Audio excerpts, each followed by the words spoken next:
Magandang tanghali! Kumusta po? Narito po ulit ang update natin para sa lagay ng ating panahon ngayong tanghali po ng July 3, 2025. Sa ngayon po ay dalawang sama ng panahon pa rin ang nandito po sa may West Pacific. Una na po dyan ang nasa labas ng ating area of responsibility na nabuo sa silangan ng Philippine Sea at lumakas na nga po into storm category at binigyan na rin ng international name na Moon.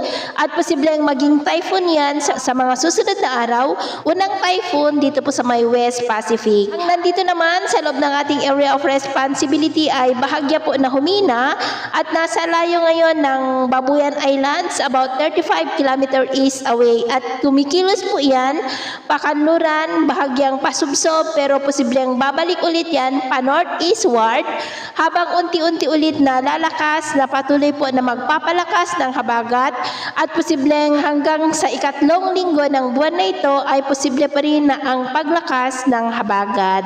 Sa lagay po ng ating panahon, ngayong tanghali ay nakakaranas ng maulap na kalangitan with isolated rains ang Batanes, Babuyan Islands, Cagayan, Apayao, Kalinga, Ilocos Region, Benguet, Central Luzon, lalo na po sa may western section, Metro Manila, ilang bahagi ng Calabarzon, Bicol, Mindoro Provinces, Palawan, Panay Island, Negros, Cebu, Bohol, ilang bahagi ng Leyte, Northern Samar, Dinagat Island, Northern Mindanao at Zamboanga Peninsula. At sa mga susunod po na oras, mas maraming lugar ulit ang makakaranas ng mas maulap na kalangitan with isolated light to heavy rains sa malaking bahagi ng Northern Luzon, Central Luzon, Metro Manila, ilang bahagi ng Southern Luzon, ilang bahagi lamang ng Visayas, Zamboanga Peninsula, Northern Mindanao, Caraga, Davao Oriental.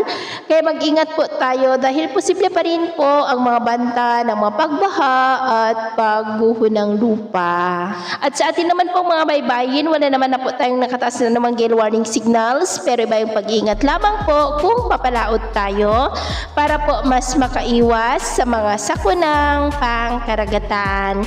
So ito na ang latest update natin sa araw na ito. Ako po muli si James na nagsasabing sa kahit anong pagsubok po na darating sa ating buhay, wag po tayong mawawalan ng pag-asa. Thank you and God bless!